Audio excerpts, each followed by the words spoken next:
18절과 누가복음 3장 21절에서 22절 말씀을 봉독합니다. 하나님의 말씀에 경청하십시오. 하나님이 말씀하시기를 우리가 우리의 형상을 따라서 우리의 모양대로 사람을 만들자. 그리고 그가 바다의 고기와 공중의 새와 땅 위에 사는 온갖 들짐승과 땅 위를 기어다니는 모든 길짐승들을 다스리게 하자 하시고 하나님이 당신의 형상대로 사람을 창조하셨으니 곧 하나님의 형상대로 사람을 창조하셨다. 하나님이 그들을 남자와 여자로 창조하셨다. 하나님이 그들에게 복을 베푸셨다. 하나님이 그들에게 말씀하시기를 생육하고 번성하여 땅에 충만하여라. 땅을 정복하여라. 바다의 고기와 공중의 새와 땅 위에서 살아 움직이는 모든 생물을 다스려라 하셨다. 백성이 모두 세례를 받았다. 예수께서도 세례를 받으시고 기도하시는데 하늘이 열리고 성령이 비둘기 같은 형체로 예수 위에 내려오셨다. 그리고 하늘에서 이런 소리가 울려왔다. 너는 내 사랑하는 아들이요 나는 너를 좋아한다. 이것은 우리 주님의 말씀입니다. 감사합니다. 아멘. 좋으신 우리 주님의 은총과 평강이 교우 여러분과 함께하길 빕니다. 우리 오랜만에 옆에 분들과 좋은 일이 있을 겁니다 라고 한번 인사 한번 하실까요? 좋은 일이 있을 겁니다. 늘 얘기하죠. 왜 좋은 일이 있습니까? 선하신 주님이 모든 일을 합력하여 선으로 만들어 가시기 때문입니다. 이제 한국에서는요 24절기를 지키잖아요. 근데 내일이면 한국에서는 경칩입니다. 여러분 경칩이 어떤 절기입니까? 개구리가 깨어나는 모든 만물이 깨어난다는 절기가 경칩입니다. 그 정도로 겨울잠에서 이 생물들이 깨어날 만큼 날이 따뜻해진다는 그런 절기입니다. 저도 어린 시절 2월 말 3월 되면은 산속에 이 골짜기에 들어가서 도롱뇽 알 같은 거를 막 잡아서 채집했던 기억이 납니다. 산 위에서 눈이 녹고 이게 골짜기로 물이 흐르면 그 소리에 이런 도롱뇽이나 개구리들이 깨어서 이렇게 움직이기 시작하는 것이죠. 물론 미네소타는 한국보다 더 춥긴 하지만 오늘 날씨만 보면은 이게 꼭 여름 날씨 같기도 합니다. 한편으로는 너무 빨리 찾아온 봄 그리고 춥지 않은 겨울이 반갑지 않습니다. 염려스럽기도 합니다. 따뜻한 겨울은요 그만큼 지구가 몸살을 앓고 있다는 뜻이기도 합니다. 지구의 리듬이 바뀌어버린 것이죠. 이것은 많은 식물들과 동물들에게 적잖은 스트레스를 줍니다. 4월 말에 사과꽃이 피어야 되는데 여러분 3월 말에 사과꽃이 피면 어떤 일이 벌어지겠습니까? 이 벌들이 꽃을 옮겨 다니면서 폴리네이션을 해야 되는데 벌들도 적잖은 스트레스를 받게 됩니다. 베르베르 베르나르의 최신작인 꿀벌의 애언이라는 책이 있습니다. 그 책에 보면 이제 예전에 애언서의 이름이 꿀벌의 애언이라는 이 애언서가 나와요. 근데 이 사람이 이제 이 애언서를 찾아서 모험을 떠나는데 과거로도 가고 미래로도 막 간다는 그런 이야기인데 이 사람이 몇십 년 후에 자기의 60세가 넘은 자기의 늙은 나이에 자기를 이렇게 미래에 가서 만났는데 그때 꿀벌들이 이 지구상에 멸종이 돼가지고 지구가 상당히 어려움을 겪는 이야기가 이 소설에서 나옵니다. 여러분 꿀벌이 없는 세상을 상상해 보셨습니까? 꿀벌이 없으면 뭐가 일어나지 않을까요? 어린이 여러분, 꿀벌은 뭐를 도와주는 동물이죠? 곤충인가요? 네, 뭘 도와주죠? 네, 침을 싸주나요? 폴리네이션. 네, 저기 뭐 벌써 사진에 보여주셨는데, 네, 폴리네이션이라는 게 뭐죠? 이 꽃에 암컷과 수컷이 있어요. 꽃 안에는 이 꿀벌이 가가지고 이 술에 있는 그거 가루를 이 암술에 갖다 대주는 거예요. 그 다리로. 그렇게 하면은 이 꽃이 이제 지면서 열매가 되어지는 거죠. 그런데 이 꿀벌이 사라진다는 것은 뭐가 없어진다는 얘기입니까? 열매가 사라지는 거고요. 곡식이 사라지는 것을 의미합니다. 그런데 실제로 꿀벌이 이 세상에서 점점 사라지고 있습니다. 그 사실을 알고 계셨습니까? 꿀벌이 먹는 야생 꽃밭들이 사람들의 개발로 없어져 가고 있고요. 그리고 1960년대 이후에 인간들이 농약을 사용하면서 벌들이 점점 사라지고 있습니다. 그리고 우리의 이 핸드폰 이런 시그널을 보내기 위해 이 시그널 때문에 벌들이 사라진다는 그런 얘기도 있죠. 캘리포니아에서는 아몬드 열매를 얻기 위해서 수억 마리의 꿀벌들을 다른 곳에서 잡아와서 아몬드 꽃이 필 때 그것을 이렇게 풀어놓는다고 합니다. 꿀벌들은 아몬드의 열매를 만들고 나서 거기서 죽게 됩니다. 꿀벌의 위기죠. 꿀벌들뿐만 아니라 지구는 지금 많은 위기, 생태계의 큰 위기를 겪고 있습니다.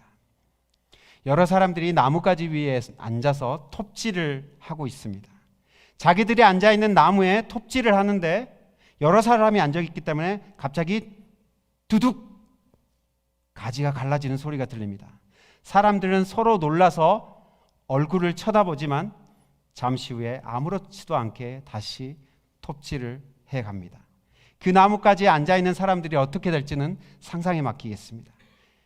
지구가 병들고 있고 곳곳에서 기후의 위기 때문에 신음하는 소리가 들리는데도 사람들은 삶의 태도를 바꾸지 않습니다. 그냥 서로 놀란 얼굴을 잠시 쳐다본 후에 그대로 똑같이 살아가죠. 뭔가가 잘못되어 가고 있는데도 멈추지 않고 있는 것입니다. 어떤 사람이 믿음이 좋고 신앙이 깊다는 것은 여러분 무엇을 뜻하는 것일까요? 교회 활동 열심히 하고 열심히 찬양하고 열심히 기도하는 것이 믿음이 좋은 사람일까요? 믿음이 진짜 좋다는 것은 하나님의 마음 그리고 하나님의 뜻을 알고 공감할 수 있다는 이야기입니다. 어린이 여러분이 착한 어린이가 되려면 어떻게 돼야 돼요? 부모님의 마음, 부모님의 뜻이 무엇인지 알고 그것에 순종하는 어린이가 착한 어린이입니다. 부모님의 마음을 모르고 부모님의 뜻도 모르고 마음대로 살아가는 사람을 우리가 뭐라고 부릅니까? 불효자식이라고 부릅니다. 불효, 효를 안 하는 친구들인 거죠. 하나님께도 마찬가지입니다. 하나님을 믿는 믿음도 마찬가지로 하나님의 마음을 알고 하나님의 뜻을 알고 그분이 뭘 원하는지를 알고 순종하는 사람이 진짜 믿음이 좋은 사람입니다. 그렇다면 우리 하나님은 어떤 하나님입니까? 오늘은 창세기 말씀과 누가복음 말씀을 통해 하나님이 어떻게 존재하시는지를 통해서 이 하나님이 어떤 하나님이신지 우리가 살펴보고 싶습니다. 하나님은 세 분이 계세요. 깜짝 놀라셨죠? 세 분이 계시는데 이 three persons, 이 세 분이 한 하나님이세요. 이것을 우리가 트리니티라고 부르죠. 세 분 모두가 하나님이신데 다른 퍼슨으로 존재한다는 겁니다. 이것은 우리 인간의 상상력과 지식으로는 이해하기 힘들지요. 그런데 이 트리니티 하나님의 존재 방식이 바로 사랑과 기쁨이라는 거예요. 서로 사랑하고 서로를 기뻐하는 거예요. 그리고 사랑과 기쁨 안에서 유니티를 이루는 것이 바로 하나님의 존재 방식입니다. 그림을 하나 보여주시겠는데요. 이 그림은 14세기에 러시아의 화가 안드레이 루블요프가 그린 트리니티라는 그림입니다. 여기에 왼편에 등장하는 것이 성부 하나님이십니다. 그리고 성부 하나님 위에는 건물이 있죠. 이 세계를 창조하신 창조주라는 의미고요. 가운데 성자 하나님, 예수님이 있어요. 예수님 위에는 소나무가 있습니다. 나무로 만든 십자가, 그리고 생명을 상징하는 것이 소나무고요. 그리고 성령님 위에는 가파른 산이 있습니다. 바로 우리 영적인 여정을 상징하는데요. 이게 역삼각형 구도로 되어 있습니다. 안정감이 있는 거죠. 화합과 통합을 이 그림을 통해 보여주고 있는 거예요. 노란색은 이분들이 나누는 따뜻한 사랑, 따뜻한 교제를 의미하고 있습니다. 이 트리니티라는 것은요, 바로 하나님 아버지, 성자 예수님, 성령 하나님이 함께 서로를 기뻐하면서 존재하는 방식이 바로 이 트리니티입니다. 예수님은 성부 하나님의 아들이잖아요. 아들이신 예수님이 세례 요한에게 세례를 받을 때 하늘에 계신 하나님 아버지께서 예수님에게 말합니다. 너는 내 사랑하는 아들이야. 내가 너를 기뻐해.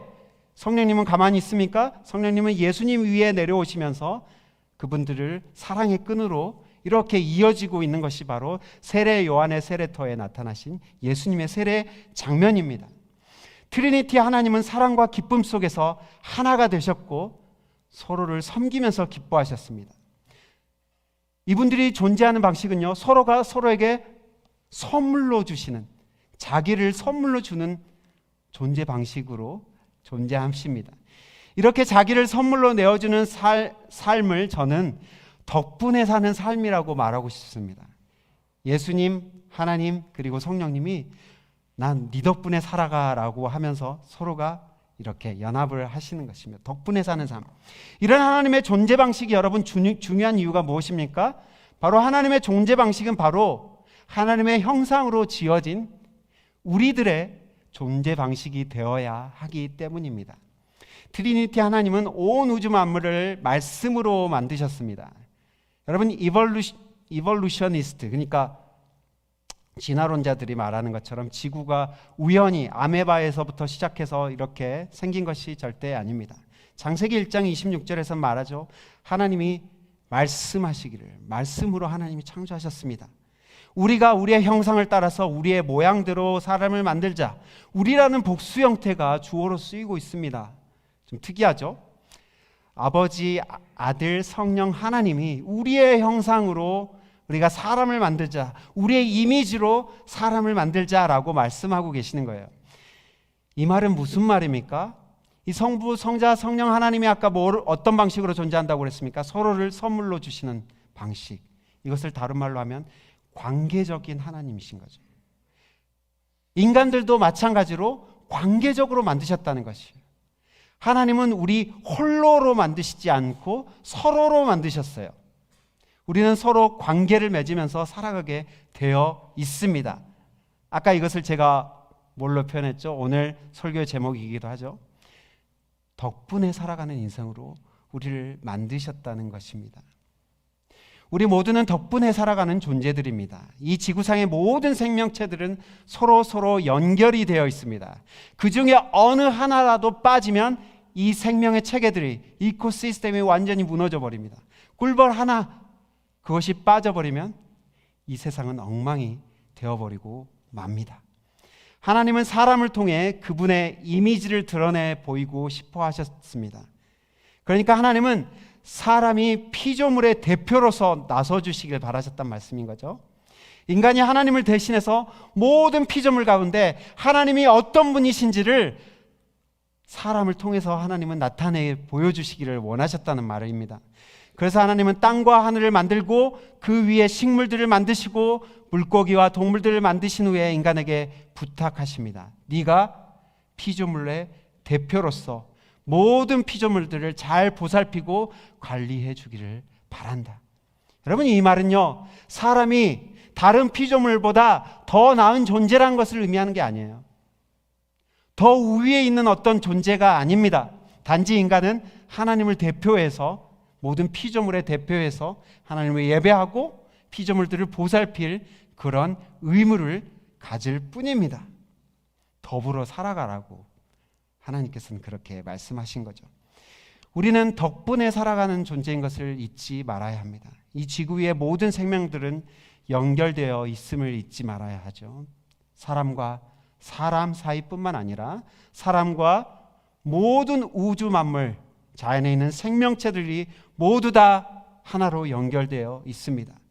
그동안 교회 안에서는 사람과 사람 사이의 관계에 대해서는 수없이 우리가 말해왔잖아요. 오늘은 특별히 우리와 우리의 별 지구 위에, 인간 외에 다른 존재들과의 관계에 대해 더 깊이 생각해 보고자 합니다. 여러분, 지구가 병들어가고 있습니다. 그것을 부인할 사람은 아무도 없겠죠. 이 지구는 심각한 위기에 처해 있습니다. 기후위기, 식량위기, 여러 가지 위기들이 있습니다. 그런데 이것과 우리가 하나님을 믿는 것과 무슨 상관이 있냐고요. 목사님, 이런 거 굳이 설교 시간에 해도 되는 겁니까? 라고 그런 반문을 갖고 계신 분이 있을지 모르겠습니다. 여러분, 하나님의 마음과 뜻을 아는 것이 우리의 신앙의 기본이라고 말씀드렸죠. 그런데 하나님의 마음과 뜻이 이 온 우주 생명체, 이 지구상에 존재하는 모든 생명들 위해 하나님의 마음이 가 있다면 우리의 마음 또한 거기에 가 있어야 되지 않을까요? 우리는 모일 때마다 사도신경으로 우리의 신앙을 고백합니다. 사도신경의 시작은 어떻게 시작하고 있습니까? 나는 전능하신 아버지 하나님, 천지의 창조주를 믿습니다. 이렇게 시작하고 있습니다. 하늘과 땅의 창조주를 믿는다는 말로만 하실 건가요? 그것을 우리의 삶으로 나타내 보여야 하지 않을까요? 하나님을 창조주로 믿는다는 것은 세상의 어떤 것도 우리 마음대로 다룰 수 있는 것이 없다는 고백이기도 합니다. 세상에 하찮은 것은 하나도 없습니다. 모든 것이 소중합니다. 풀 한 포기, 벌레 한 마리, 쌀 한 톨, 소중하지 않은 것이 하나도 없습니다. 모든 것이 소중합니다. 우리는 이 지구상의 모든 자원뿐만 아니라 생명체들을 소중히 여기고 보살필 필요가 있습니다. 덕분에 살아가면서도 우리들은 그들의 고마움을 잊고 살아가고 있습니다. 오히려 그것들을 함부로 대하며 망가뜨리기까지 하고 있죠. 여러분, 에콜로지라는 단어, 생태계죠. 이 에콜로지라는 단어 말은 그리스 말 오이코스라는 말에서 나왔는데요. 이 오이코스는 살림하는 집을 의미하는 말이에요. 이 생태계는 하나님의 살림 공동체라는 뜻이죠. 살림, 이코노미는 결국 이 세상을 살리는 것, 세이빙하는 것입니다. 아까도 얘기했지만 하나님은 사람을 홀로 만드시지 않았고 서로로 만드셨습니다. 홀로가 아니라 서로로 만드셨다는 것은 서로의 덕분에 살아가는 존재로 만드셨다는 것입니다. 여러분, 한 숟가락의 흙 안에 미생물이 몇 마리가 존재하는지 아십니까? 1억 5천 마리의 미생물이 그 안에 존재한다고 합니다. 밥 한 톨 속에 우주가 담겨 있다고 어떤 시인은 노래를 했습니다. 밥 한 톨 속에 하늘과 땅과 사람이 들어있다면, 그것을 안다면 어찌 감히 밥을 함부로 먹고 함부로 버릴 수 있겠습니까?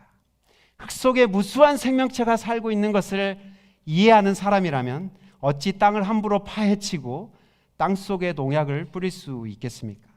많은 생명들을 돌보고 가꾸고 아낄 때 인간은 비로소 하나님의 형상을 회복하는 것입니다. 프란츠 알트라는 사람이 생태주의자 예수라는 책에 이런 말을 썼습니다. 우주 공간에서 우리의 별 지구는 다른 별 하나를 만난다. 그 별이 지구에게 묻는다. 너 잘 지내니? How's going? 우리의 별은 이렇게 대답합니다. 그렇지 못해. 나는 호모사피엔스를 태우고 다니거든. 그러자 그 낯선 별이 지구를 이렇게 위로해 줬다고 한다. 까짓 신경 쓰지 마. 금방 사라져 버릴 거야. 인간이 이 지구에서 금방 사라진다는 섬뜩한 내용입니다. 인간은 자신이 올라타 있는 나무가지를 스스로 자르고 있으면서 전혀 경각심을 가지 못하고 사는 듯합니다. 우리는 사순절 셋째 주를 보내고 있습니다. 사순절은요, 예수께서 걸어가신 길이 어떤 길이었나를 깊이 묵상하는 기간입니다. 예수님은 세상의 가장 작은 자에게 다가가셨습니다. 가장 작은 이들의 삶을 어루만져 주셨습니다. 그리고 가장 작은 이들의 삶을 치유하시기 위해 십자가를 지셨고요, 거기서 죽임을 당하시기까지 하셨습니다. 예수님은요, 생명을 보살피고 그리고 평화의 세상을 열기 위해서 고난을 기꺼이 받아들이셨습니다. 편한 길을 일부러 거부하시고 다른 이들을 살리기 위해 일부러 힘든 길을 선택하신 것입니다. 어쩌면 이 시대의 가장 작은 이들은 생태계의 작은 이웃이 아닐까 생각해 봅니다. 우리는 그들 덕분에 지금 이 생명의 별에서 풍요로운 삶을 살아가고 있습니다. 그런데 그 작은 생명체들이 우리들 때문에 신음하고 있습니다. 상처 입은 이웃들과 연대하지 않고는 십자가를 말할 수가 없습니다. 상처 입고 있는 이 생태계야말로 우리 인간과 오랜 시간 함께 살아가야 할 우리의 이웃이 아닐까요? 그들을 돌보는 길이 바로 예수의 길인 것이죠. 교회는 세상과 다른 길이 있다고 보여주어야 합니다. 우리는 세상 사람들이 따라가는 북소리가 아니라 그 북소리에 맞춰서 그 행렬에 동참하는 사람들이 아니라 하늘의 북소리에 맞춰 길을 걸어가는 사람들입니다. 세상과 다른 북소리에 맞춰 다른 길을 걸어가는 사람들이라는 것이죠. 우리는 풍요와 개발, 소비, 그리고 경쟁을 조장하는 북소리가 아니라 함께 잘 살자는 상생과 평화, 절제의 북소리를 따라 걸어가는 사람들입니다. 세상은 좀 더 많이 소유하고 좀 더 많이 소비하는 방식으로 사람들을 몰아갑니다. 이런 사회 속에서 소비가 미덕이고요, 개발이 그 방법입니다. 사람들 속에 있는 욕망을 채우기 위해서는 더 많이 가져야 하고 더 많이 먹어야 하고 더 많이 소비해야 한다고 부추깁니다. 하지만 우리는 그와 다른 길이 있다는 것을 믿고 따라가는 사람들입니다. 덜 먹고 덜 가지고 더 많이 나누고 덜 쓰고 불편하더라도 행복한 길이 있다는 것을 세상 사람들에게 보여주어야 할 의무가 우리에게 있습니다. 덕분에 살아가는 삶이라는 것을 여러분 생각할 필요가 있습니다.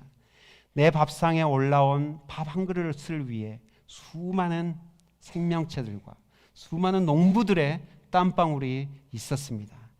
내가 마시는 그 커피 한 잔을 만들기 위해 저 콜롬비아의 커피 농장에 수많은 농부들의 땀방울이 있었고 그것을 나르는 트러커들의 또한 노력도 있었을 것이고요. 한 송이 국화꽃을 피우기 위해 봄부터 소쩍새는 그렇게 울었던 것입니다. 한 생명체를 이루기 위해 수없이 많은 이들, 수없이 많은 생명들의 노력들이 그 안에 담겨 있는 것입니다. 그렇다면 우리는 어떻게 살아가야 되겠습니까? 우리 주변에 있는 사람들의 존재에 감사하고 또한 생명체들에게 감사하고 이 지구를 주신 하나님께 감사하면서 덕분에 살아갑니다라는 그런 감사의 마음, 겸손의 마음이 있어야 되지 않겠습니까? 우리 옆 사람들에게 그렇게 고백했으면 좋겠습니다. 당신 덕분에 내가 살아갑니다 라고 한번 고백해 주시겠습니까? 당신 덕에 내가 삽니다. 당신 덕에 내가 삽니다. 아멘. 덕분에 살아가는 것을 여러분 잊지 마시길 바랍니다. 우리가 먹고 마시고 즐기는 모든 것이 덕분에 얻어진 것입니다. 그러기에 우리는 우리 주위의 모든 생명체를 소중히 여기고 돌보며 아끼는 삶을 살아가야겠습니다. 그것이 창조주 하나님을 믿는 사람들의 마땅한 태도일 것입니다. 함께 기도하겠습니다. 살아계신 주님, 창조주 하나님을 믿는다는 것은 결국 더불어 살아가는 존재라는 것을 깨닫는 것이고 그것을 실천하는 것이라는 것을 우리가 배웠습니다. 밥 한 톨, 그리고 벌레 한 마리, 풀 한 폭이라도 우리가 소중히 여기고 그 덕에 살아간다는 것을 알고 감사하며 또 경탄하며 리스펙하며 살아가는 우리의 삶이 되게 하여 주옵소서. 예수 그리스도의 이름으로 기도합니다. 아멘.